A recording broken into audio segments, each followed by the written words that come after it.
এই প্রোডাক্ট দুটো পরিচিত মনে হচ্ছে, ভীষণ ভাইরাল ট্রেন্ডিং একটা প্রোডাক্ট।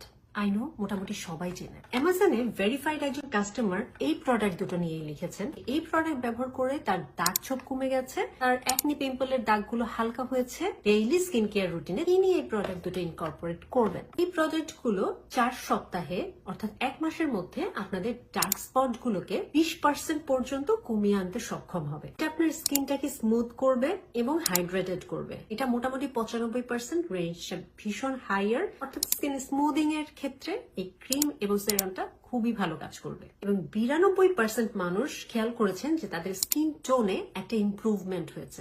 এই দুটো প্রোডাক্টেরই মেইন ইনগ্রেডিয়েন্ট হচ্ছে নায়াসিনামাইড। 5% নায়াসিনামাইড প্রোডাক্ট গুলোতে ব্যবহার করা হয়েছে এবং ডার্ক স্পট থাকলে, পোস্ট অ্যাকনি কোনো মার্কস থাকলে সেগুলোকে লাইট অ্যান্ড ফেড হতে ধীরে ধীরে সাহায্য করা। এবং PubMed স্টাডির একটা আর্টিকেলে এটা উঠে এসেছে যে 4 থেকে 6% নায়াসিনামাইড পোস্ট অ্যাকনির যে মার্কস গুলো থাকে, অ্যাকনি হয়ে যাওয়ার পরে লাল লাল হয়ে যাওয়া, কালো হয়ে যাওয়া, অ্যাকনির যে মার্কস গুলো থাকে তাকে ভিজিবলি একটা রিডিউস করতে এটা সাহায্য করে। Let's check out the product consistency. এর নাম সেরাম হলেও এই ধরনের একটা পাম্প সিস্টেমের টিউবের ভিতরে আসে এবং কনসিস্টেন্সিটা ভীষণ রকমের light weight, not like watery, sort of jail cream. এবং এটা স্কিনে দেওয়ার সাথে সাথে মিশে যায়। ওয়াটার বেসড একটা প্রোডাক্ট, কোনো তেল চিটচিটে ভাব এটা দেয় না। ক্রিমের কনসিস্টেন্সিটা আরো নাইস এবং ক্রিমের ভিতরে দেখবেন ছোট্ট এই ধরনের একটা চামচের মতো দেওয়া থাকে, সেটা দিয়ে হচ্ছে প্রোডাক্টটা তুলতে হয় যাতে করে হাতের কন্টামিনেশন না থাকে। You can see the consistency, এত ওয়াটারি, রানি সর্ট অফ মানে জেল বেসড একটা প্রোডাক্ট।